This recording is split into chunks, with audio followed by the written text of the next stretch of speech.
We've got a big weekend. TMD. Got to make sure you got your ducks in a row. Weekend preview. Can't ask for much more than that.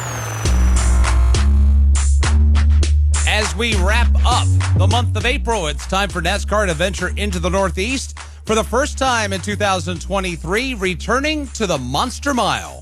Here comes Carl Edwards, hauling it off turn number 4, down to the line with 2 laps to go. His teammate, Greg Biffle, lined up behind him, trying to close in. And teammates go at it for the number 3 position. Dale Earnhardt Jr. now climbs to the high side of turns 1 and 2. He'll take the 3rd spot away from Mark Martin, who falls back to 4th. Now teammates go at it for 5th. Casey Mears drops down to the inside of Kyle Busch. They race side by side back to 3. Martin Truex Jr. comes off turn 4, smoke trailing. He dives to the bottom of the racetrack, but the white flag goes out for Carl Edwards.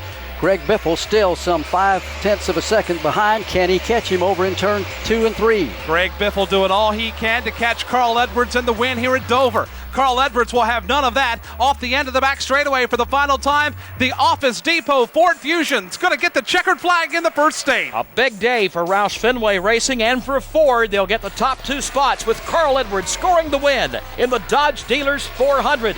Biffle comes across the line in 2nd. Dale Earnhardt Jr. gets 3rd. Mark Martin is 4th. And 5th is Kyle Busch. And I'm standing by with Carl Edwards. He's getting congratulations from all his crew, from his car owner, Jack Roush. And I am officially declaring you 2007 King of Concrete. What an awesome performance. Well, it was a lot of fun.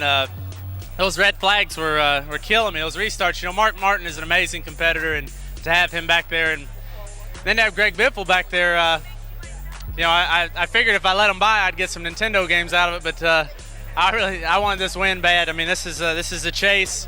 We're in this deal. We've been working hard. Bob and the guys have been doing well, and just a really fun racetrack. Glad we could win here. That's a big one. That's how it sounded September 23rd, 2007, a little over 15 years ago. Carl Edwards, who is added to NASCAR's 75 greatest drivers list this week, got the win. His only win at Dover. It was a hotly contested affair that day among Roush Racing teammates. And for the Roush faithful, a flashback to the Roush heydays in the NASCAR Cup Series of days gone by. This weekend in Dover, it's going to be a triple header. And to get us started, the ARCA Menard Series East is scheduled to take center stage later today with the General Tire 125. It's race 2 of their season. The first was back on March 28th at Five Flags Speedway. William Sawalich took the checkered flag there. William is the points leader coming into today's race. Sean Higurani, who is on the entry list as well, could be a factor. Sean won the first 2 ARCA Menard Series West races.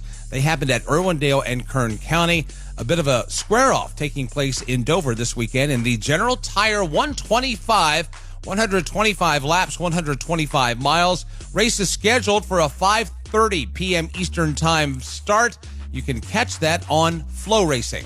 Tomorrow, it's the NASCAR Xfinity Series return to the Monster Mile. The A-Game 200 is race 10 of their season, and also the last Xfinity Dash for Cash race of 2023.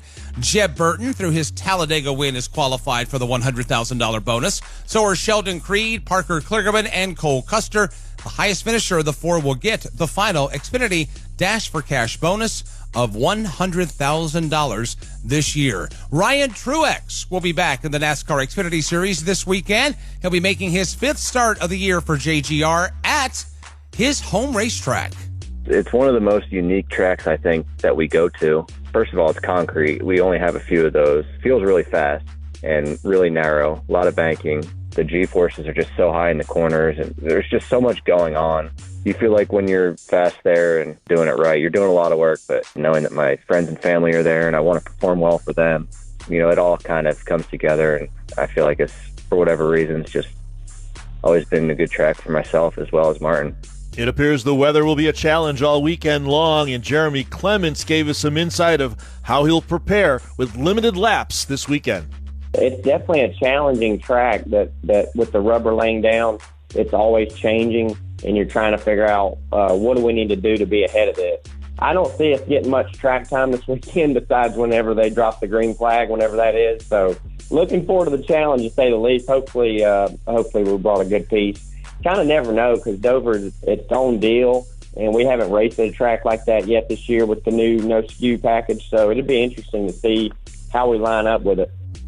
The A-Game 200 laps, 200 miles, stage breaks at laps 45 and 90. Catch the race on FS1. Our schedule tomorrow here on the channel begins with the front stretch with Pat Patterson at 7 a.m. Eastern. The Performance Racing Network is scheduled for practice and qualifying coverage at 10:30 a.m. Dialed in with Claire B. Lang on the air at 12:30 p.m. Eastern. PRN back on the air at 1 for the A-Game 200. And then it'll be dialed in with Claire B. Lang. She'll take us until 6 p.m. Eastern tomorrow night.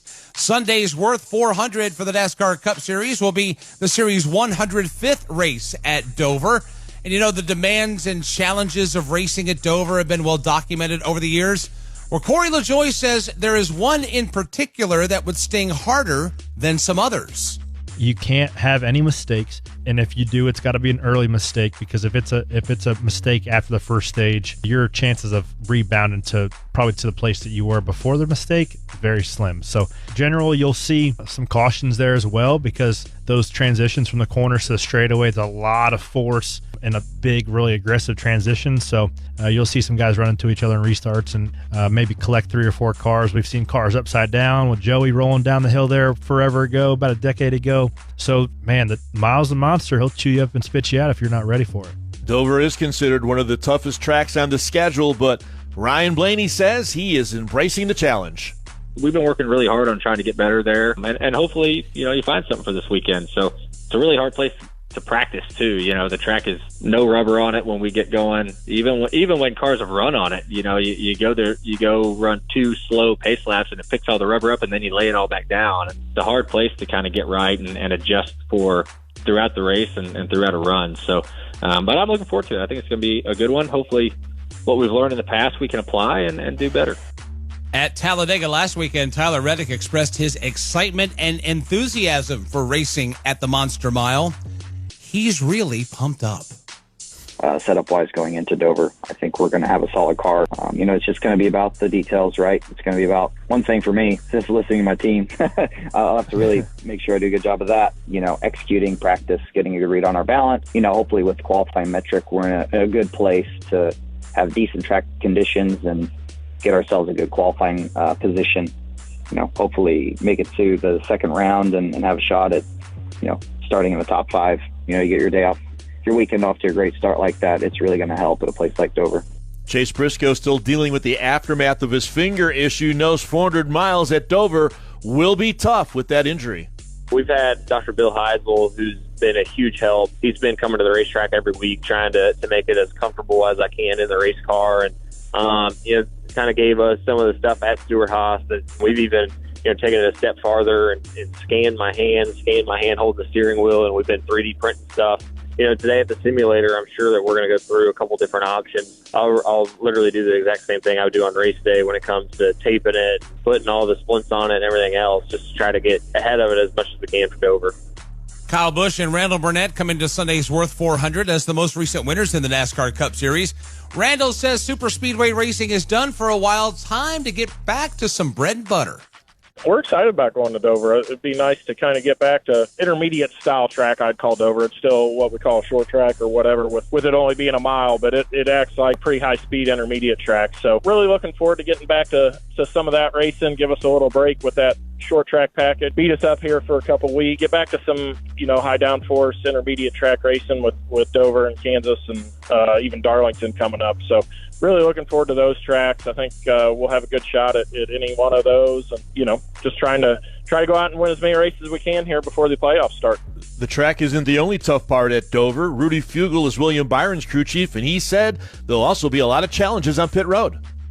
Dover is maybe the worst track on the circuit for pit stall length and width and how you get in and how busy it is and how narrow it is, because the cars don't have room to jump back out either. So it hardly has room for 2 wide on pit road, and it makes it exciting and also a challenge, and why qualifying is vital.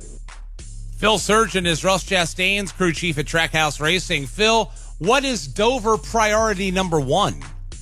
Priority would be aggressive on restarts, get the positions that you can early, because later on in the run it's going to be really difficult. But yeah, gotta balance that with a track that's, stuff happens really fast and there's not much room for error.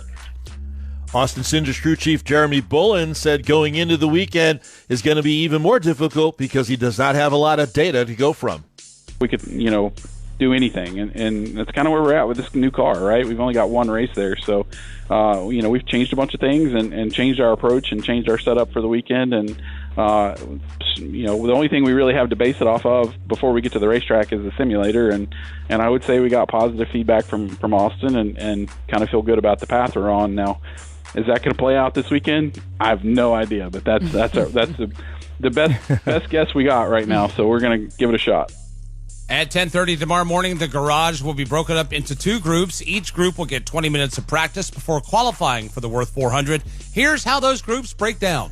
36 cars on the entry list. In Group A, it'll be Austin Dillon, Brennan Poole, Michael McDowell, Ryan Preece, Bubba Wallace, Joey Logano, Ty Gibbs, J.J. Yaley, Eric Almirola, Martin Truex Jr., Daniel Suarez, Josh Berry in the 48 for Hendrick Motorsports and Alex Bowman, Kevin Harvick, Chase Elliott, William Byron, Chase Briscoe, Brad Keselowski, and Christopher Bell. In Group B, Todd Gilliland, Noah Gragson, Harrison Burton, A.J. Allmendinger, Corey LaJoie, Justin Haley, B.J. McLeod, Austin Cindric, Kyle Larson, Ty Dillon, Ross Chastain, Denny Hamlin, Eric Jones, Ricky Stenhouse Jr., Tyler Reddick, Chris Buescher, Ryan Blaney, and last week's Talladega race winner, Kyle Busch.